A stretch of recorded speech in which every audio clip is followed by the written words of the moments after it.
So I was literally driving home when Austin called me and said, "Hey, Adam, are you available?" I think it was Wednesday to come down to the Chamber of Commerce downtown on 4th Street in Cincinnati. He was like, "We got to deal with Zillow," and I'm like, "Wait, what?" Welcome back to the Middle Tech Podcast. You got Logan Jones here, and for today's conversation, I got to sit down with Adam Koehler, who is the co-founder and CEO of Content Credits. But in addition to Content Credits, Adam has a pretty awesome story from his time at a startup called Dotloop, which was actually the first 9-figure exit in Cincinnati. So we not only got to talk about the Dotloop story, but we also got to talk about what they're building with Content Credits, which is still a pretty early stage startup, but taking on a really interesting problem in the media and publishing space, making content more accessible by, rather than having to subscribe to read an article on something like the Wall Street Journal, for example, you can simply pay a quarter, use a credit to unlock a single article. So very interesting timing to be building a company like this with all of the changes that AI is causing in the media and publishing space. And also just really cool to hear the story of Dotloop and how that exit happened and how Adam got involved with that. So awesome conversation here about the Northern Kentucky startup ecosystem and the story around a really awesome exit in this region. So hope you enjoy listening. Before we dive in, let's just get a quick word from our sponsors. Before we highlight our sponsors, we'd just like to state that the views and content shared on this platform do not necessarily reflect those of our show sponsors. That being said, Middle Tech is supported by KY Innovation, the Kentucky Cabinet for Economic Development's Office of Entrepreneurship. KY Innovation exists to support and develop Kentucky's startup ecosystem, and we are proud to be supported by an organization whose mission aligns so closely with ours. If you are a founder building in Kentucky, you need to check out the resources that KY Innovation has to offer. You can find more information by clicking the link in our show notes or going to kyinnovation.com. All right, Adam. So we got on a call and we're talking a little bit about your background. And I think the best place to start this conversation is just kind of walking us through your career progression of how you went from like a $17K a year job as a FedEx designer to co-founding this prop tech startup that's a really big story in the Cincinnati, Covington area. So tell us a little bit about that early career and that transition into that role. So I went to an art school in Cincinnati from the 5th grade till I graduated, the School for the Great Performing Arts. Now I'm on the funding board, which is interesting. But back then I would have never thought I'd be on the funding board of my school. But I was always interested in art. Went to the Art Institute of Pittsburgh right after high school. Came back. I had studied computer animation multimedia, but there's no computer animation multimedia jobs in Cincinnati. No Toy Story movies are being made here. None of that. So I ended up at the downtown Kinko's location, which is now FedEx. But computer services. So I wasn't making copies. At least I was working on the computer. But I learned some more applications. I learned to be fast because there was a lot of projects. Back then it was like PageMaker and Quark Express and, still early Photoshop. And I was there for about a year, moved on, bounced from one job to the other. I actually worked in publishing for about 5 years and went into the agency world. And was at a small boutique agency, went to a larger boutique agency. And at that agency, I met a guy named Matt Vorst, and he knew a guy named Austin Allison, who was like 21 at the time, and he had an idea for this company called Dotloop, and he became a realtor at a young age, and was just sick of faxing things. He was like, "Why am I faxing these paper forms back and forth, and I got to wait a day or 2 days for these other realtors to get back with me?"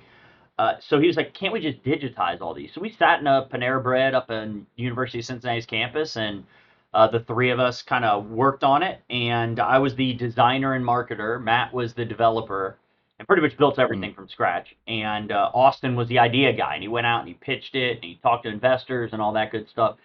And several years later, 2015, that was 2008, 2009, and then Zillow came knocking, and we sold the company.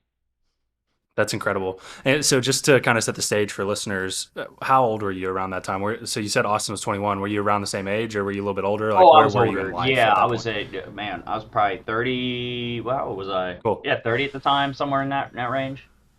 Yeah, I think that's a cool dynamic though, that, a lot of people feel like you have to jump into the startup scene or like be really young to get involved in something like that. But I think that's kind of a cool dynamic. You were working with somebody who was young, but you were also you'd gotten into your career and you'd found a way into the startup scene. I just think that's a cool Well, that's point to kind important. of You call want to out have a there mix of personality types, I think. You want to for have a sure. mix of, and I didn't even understand like Myers-Briggs personality types until like later. Um, and I'm the outgoing kind of salesy designer type person, creative, Yep. and he's very much introverted, very focused, where I'm all over the place, and Matt is kind of in the in between us, you know. So it's cool Sure. that team is probably one of the most important things. I mean, timing. I would say the idea, is the timing right for whatever that idea is. So I Yep. think it was for us. We started that in the housing crisis of all things. So Yeah. that was kind of wild. And but what I later found out is, nobody cares about your software when everybody's making money, right? They care about it when they're broke and That's right. they need some solutions. So that's what we did. That's right, and we'll come back to that point in a little bit. I want to kind of hold on that one for now, but just kind of give us the high level of what Dotloop was doing within the real estate world. So you mentioned that Austin was kind of fed up with doing all the faxes. I Yeah. mean, what was the actual software that you guys were offering to brokers and to the real estate community? Yeah, so the initial idea was just to take all those paper contracts that the brokerages were using and then just make them digital so that, two parties could sign them online and it would save a Mm, ton of time. So our whole concept was people work, not paperwork. And gosh, I can't tell you how much paper we probably eliminated from the real estate industry and how many trees we saved over the years. But that's really what it was. And eventually, we built a CRM into it. We used an open source at the time, Sugar CRM, to kind of build our CRM on. But yeah, it was a lot of testing. Luckily, we had a couple real estate firms here that were willing to test it with us. Shout out Remax, and yeah, it eventually, one thing led to the other, and it took off. So tell me about some of the metrics that you think kind of caught Zillow's attention. Then I want to get into kind of talking about the exit. I know that it's a public figure, so I'll let you kind of talk about Oh that. yeah, But yeah. um, So yeah, so tell us about all Austin that. was really running the company and everything, and I'd also done built my advertising agency at the same time. We started Dotloop. So we've spent about 18 months, pretty much every weekend. I think I went through two relationships. You know, why are you doing this? It's a waste of your time, kind of thing. And good thing I stuck with it. But 18 months of just busting our butts, trying to figure things out. And then I got an office at Longworth Hall here in Cincinnati, and in Austin, and Matt did as well. And since I started the agency, they both went full time with it. And then I just became like the creative director or whatever. And yeah, man, it was they'd come down, ask me for stuff all the time, and our team kept growing. But I think Zillow bought us because they already own the search, Mm, and why not own the contract?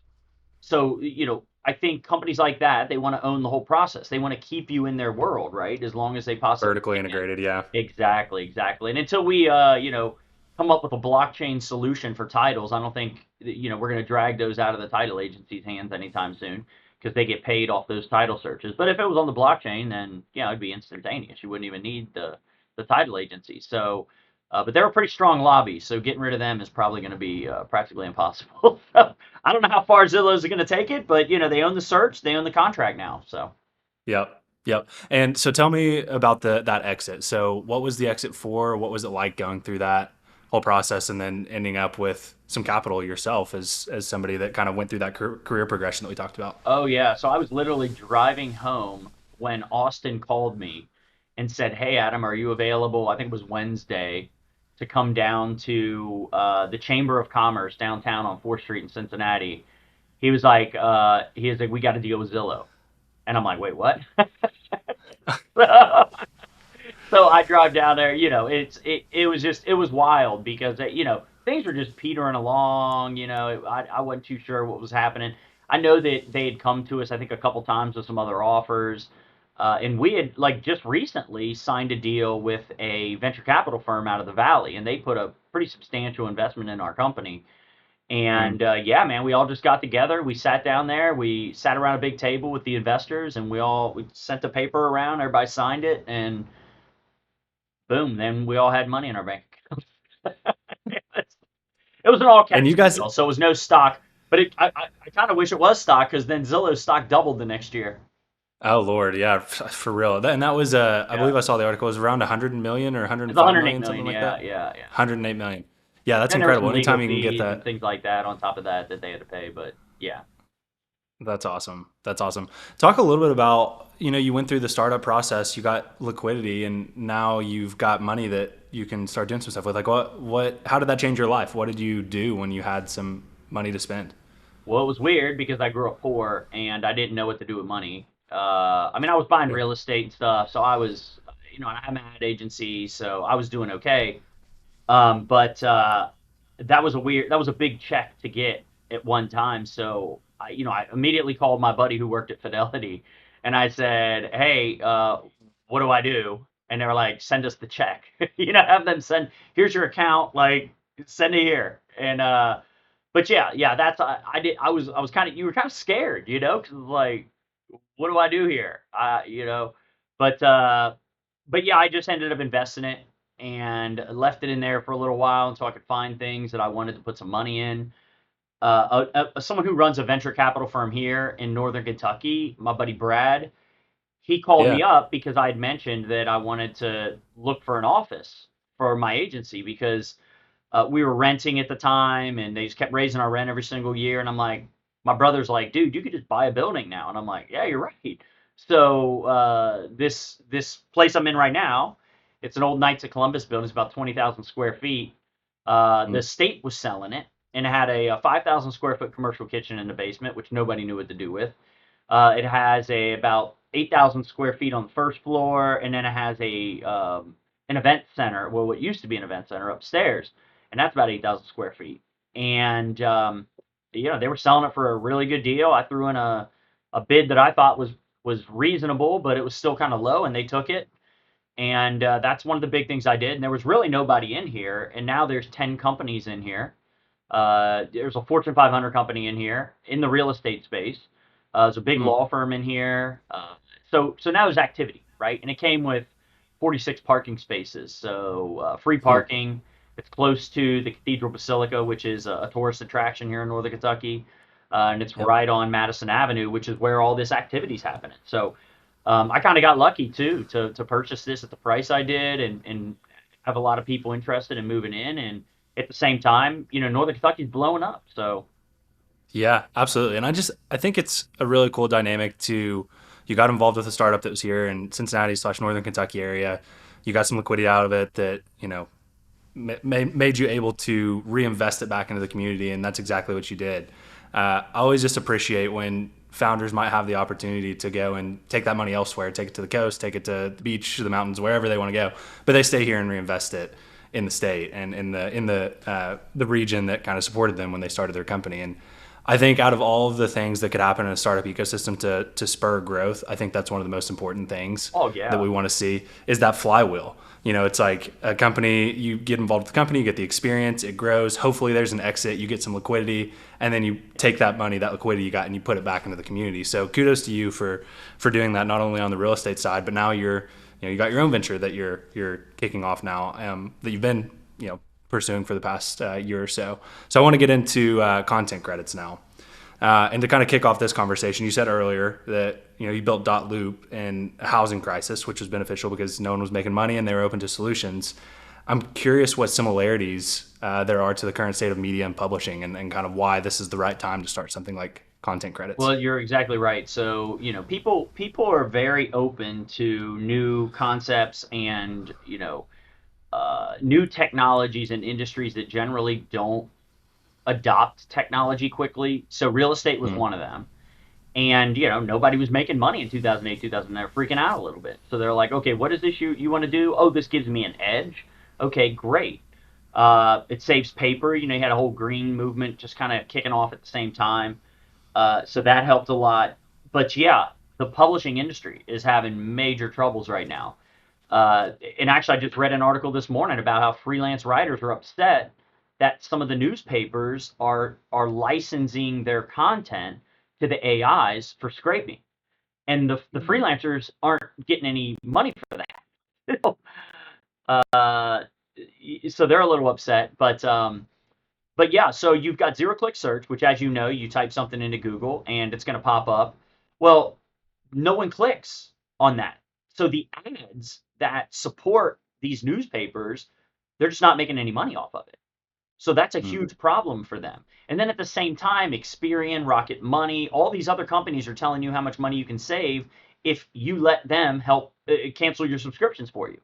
And I mean, you've probably seen it if you ever logged in to check your credit or any of that stuff. They're like, hey, look, we can save you $400 a year by canceling these unnecessary subscriptions that you have.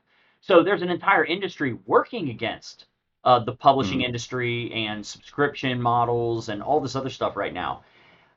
So they're having some issues. So what they really need is another monetization layer in their revenue stack. There's donations, there's ad revenue, which is drying up, and then there's the subscriptions. And young people, we did a research study. Young people do not need any more subscriptions. They're like, look, we're done with subscriptions. The average person has 8.2 subscriptions, spends between $1,100 and $1,400 a year on those subscriptions. So here we come. We say, look, industry, you can put a button on your paywall that says, if you just want to read this article, it's a quarter. So our Mm. software, we provide them an SDK or a plugin for WordPress if their site's on WordPress. We probably have to do some integration with it, but essentially it just connects to our user database, checks if they have credits, and then takes down the paywall. Super interesting. And I love the framing of it being an additional monetization layer rather than saying you need to change everything that you're doing.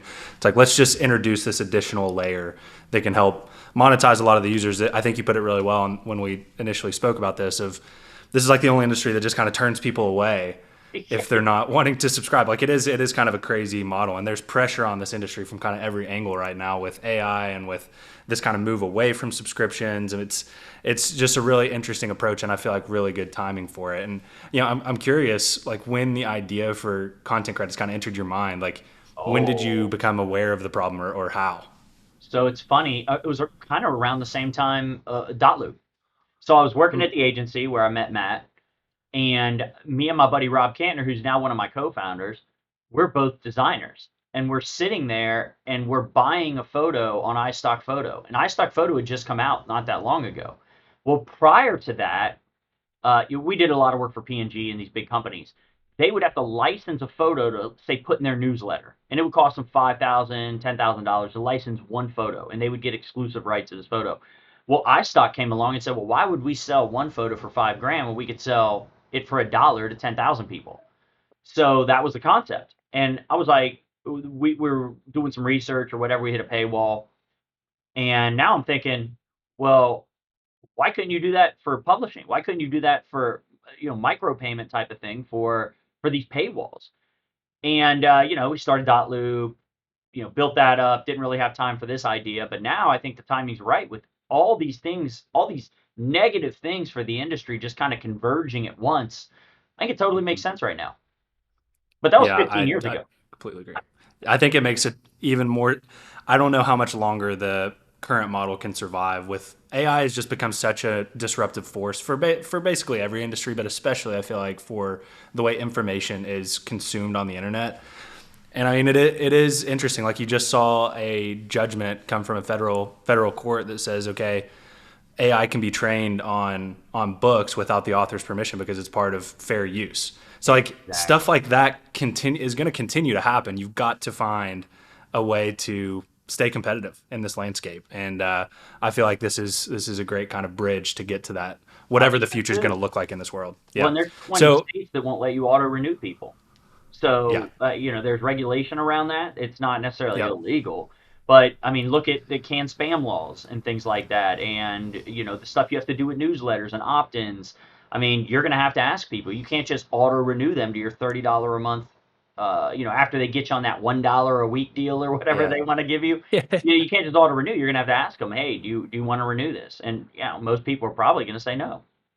Right. It is interesting. I feel like we're right at the cusp of this shift away from subscriptions like broadly, like Oh, even across the software that you use. It's now, I feel like we're seeing this shift towards usage, like token based with these AI models, with these LLMs, even across like just software subscriptions. It's no longer going to be per user per seat. You're not going to pay the subscription for the year. It's like there seems to be a trend towards moving towards the usage-based model, and you guys are kind of positioning the publishing industry and the media industry to be right along and in step with that shift away. If you can kind of give us a little bit more insight into what the user experience is like for content credits. You mentioned when we were talking yesterday, or the other day, you mentioned that you have like the comments feature, and you're able to help with some A/B testing stuff, and there's like kind of this gamification part of this. Kind of give us more of the in the weeds download on how all of this is going to come together. Sure. Well, the gamification part came a little later. So when you go to a conference, which we did, we went to the Sub Summit in Dallas about a month ago at this point. When you say micropayments in a conference full of publishers, it's almost like you said, Bitcoin or crypto in a banking conference, an old school JP Morgan banking conference, right? Even though they have their own token. But it's kind of the look you get, right? So I had to figure out, okay, well, what else can we do besides just offer this 25 cents to get past an article? So, I started telling people, like, think of us as your off-site testing agency for Mm. alternative payment methods. And I own a digital ad agency. We test things all the time. We build a lot of websites and a lot of technology. So I've got a large team, 16 developers that can jump in and help. And not only that, I have a co-working space, and we've got a data analyst in our co-working space, so I can always pull him into projects as well. But yeah, the way it works is you pay us $10 and you get a bundle of credits, and we essentially cookie you. So anywhere you go, if you hit a paywall and one of those publishers is a partner of ours, you just click the button that says buy this article with content credits. Boom, the paywall comes down. You can read the article. And you can always go back and log into your account, see all the articles you purchased if you want to revisit those articles. Well, if you Mm. think about it, because of zero click search, and this is something we discovered while we were at the conference, you know, if you go to an article, chances are you're only going to go there and read it once. You're not going to revisit that article. And a lot of these publishers got rid of their comments. Well, the comments are the engagement. That's how you get people back multiple times to that page, but they're gone in a lot of cases. Or people just don't interact because they're down there at the bottom under a whole bunch of ads and everything else. So what we thought of is we created a browser extension. And think Mm. of it as like a social media channel that lives on top of the web. It doesn't really have a home. It's not like you have to go to facebook.com to read articles. Any article you click on, we can just track the permalink, and there'll be a little button down in the bottom corner of your browser. You pop that button open, it opens a tray, and all the comments that people have made that have downloaded that browser extension show up right there on the article. So we can mine data from that article. Say it's an article about Ozempic. I'm sure the makers of Ozempic would like to see what people are saying about their drug in whatever context the article's about. But we don't need the publisher's permission to create that. We'd love for them to interact with it. We'd love for them to take some part in it. But you could start to gamify the tokens. The token doesn't just have to be you pay us a quarter for a token or pay us $10 for 40 tokens. It can be an incentive model. Mm. So if you're the top commenter on a post or on an article, maybe you get a free token. You can, if you like someone's comment, you can gift them a token or two, right? So it becomes this way to get people to engage more with the articles. So now if somebody comments on my comment, I get a notification. I go back to the article. Well, what's on the article? Ads. So we're actually helping the publisher to bring that engagement back. And for the Mm. user, now I have a whole new social media channel I can become an influencer on, right? Every time there's a new one, you got people rushing to join it, like TikTok, right? The people who adopted TikTok early are probably the ones that are making all the money on TikTok right now as influencers. So you Yep. create this new social media channel. People can interact with it. They can share their ideas with a group of people that are interested in that particular topic. You don't have to copy the link anymore and then go over to Facebook and paste it into a bunch of people that don't care, right? Like you get 5 likes and a couple comments, right? But I want to interact with the people who actually care about that topic. For sure. And talk a little bit about kind of current state of the product in terms of partnerships. So you just had a pretty cool interview on the Epoch Times. you're trying to work out some partnerships with some other big organizations. Just kind of give us a snapshot of like where the company is at this point in time. Yeah, so the Epoch Times has been awesome with we were supposed to go out there last Thursday and meet with them for 2 hours. We ended up being there 11 hours. Then the next morning, I get a text at 7 o'clock in the morning from Janice, their CEO, and she says, "Hey, do you want to be on the show? It's live." And I'm like, "Okay." So yeah, they had me on their business show in the morning. Me and Ryan Deacon, who's one of our technology strategists, and yeah, we just kind of rocked it out for 10 minutes, 20 minutes, however long that was. And I just wrote a blog post and popped the video up there. It needs to go on the first page of the homepage of the website though. So I got to get it For up sure. there too. But it was really awesome. She took us all out to lunch. Uh, my wife was there. Ryan Deacon was there. One of my co-founders who's run a PR agency for 24 years, Dan O'Keefe. You met him. He was Yep. there. And yeah, it was a good time. And then she flies into Cincinnati the other day because she wanted to go to this political event that she wanted to cover. And I went and picked her up from the airport. We drove up to the political event, and she could cover it. So yeah, we Super built a cool. pretty good relationship, I would say. And hopefully pretty soon we start integrating that into what they're doing. There's some complications, and we need to get that going. And then there's another trade publisher, a B2B trade publisher up in Michigan.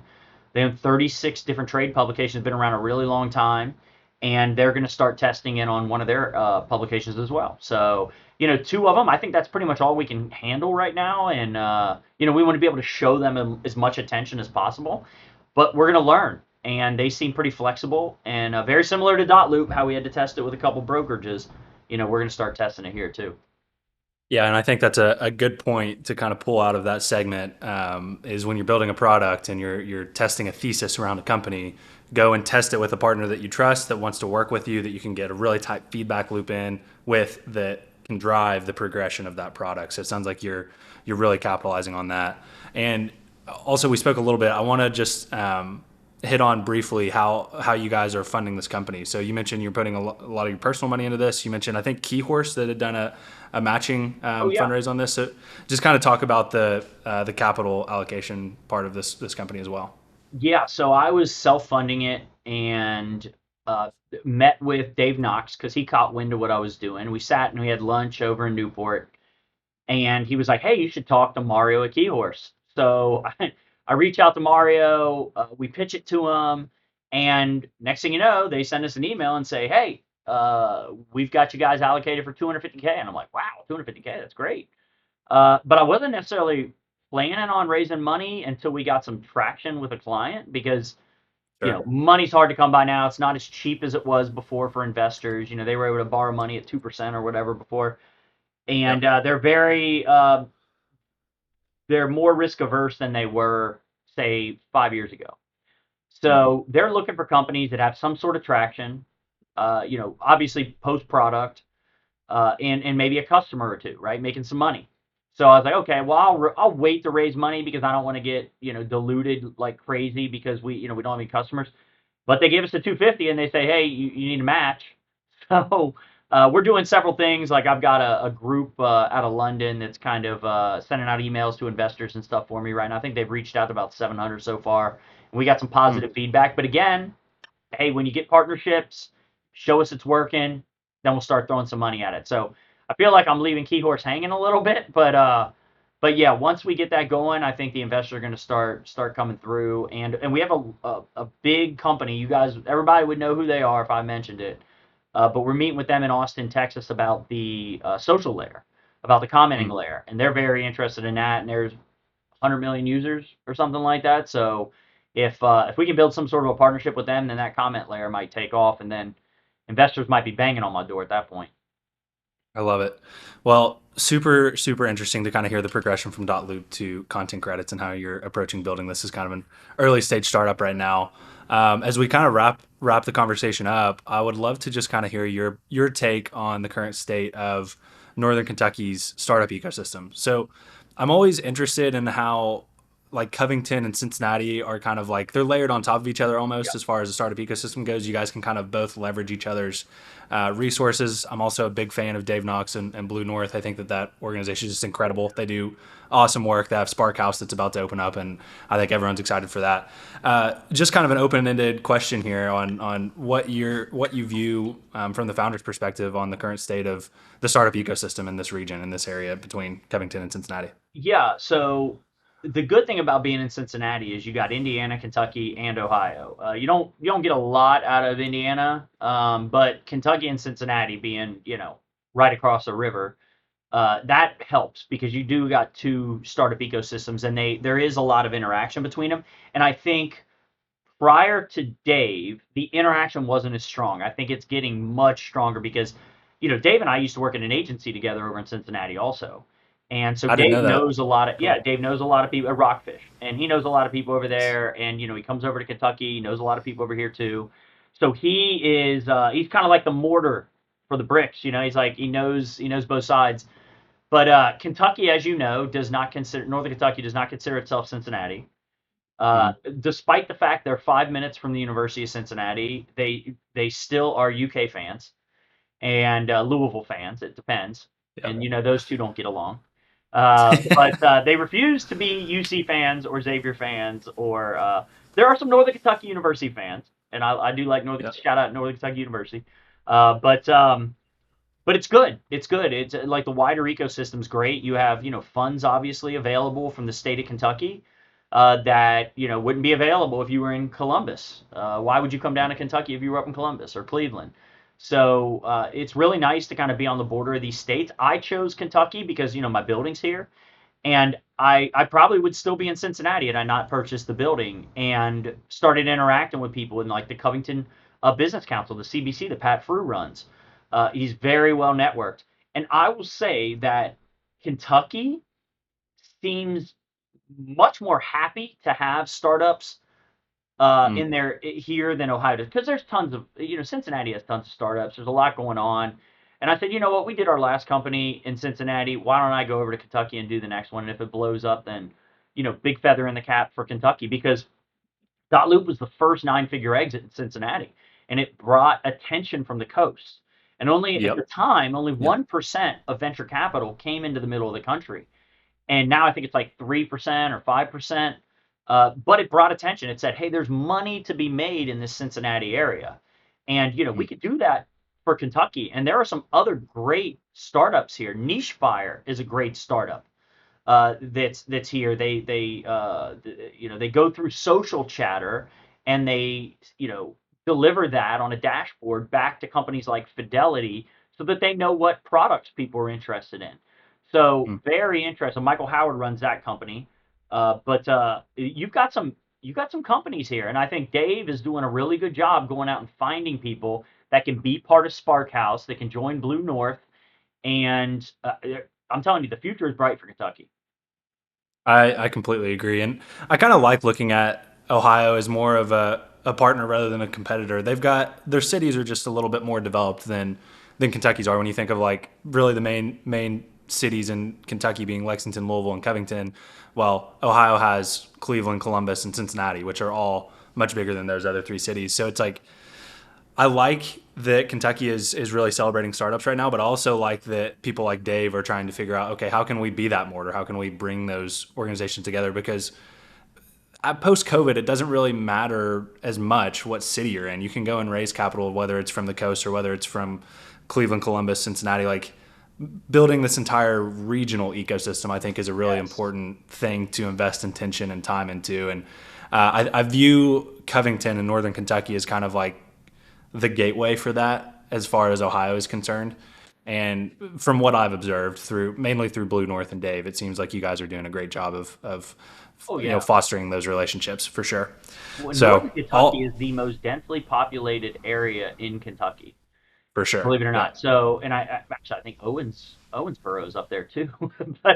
but since in Northern Kentucky, if it was its own city, if it wasn't just there's 5 or 6 cities along the river right here that make up Northern Kentucky. So, and they're very narrow. They're deep, but they're very narrow. So I mean, you Yep. can go from pass through Covington in 3 minutes. right? Yeah.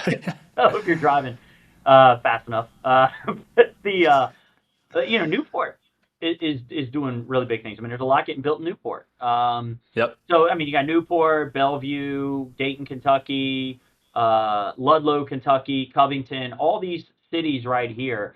If it was one city, it'd be a pretty decent sized city. But yeah, Absolutely. there's a lot of resources on both sides of the river.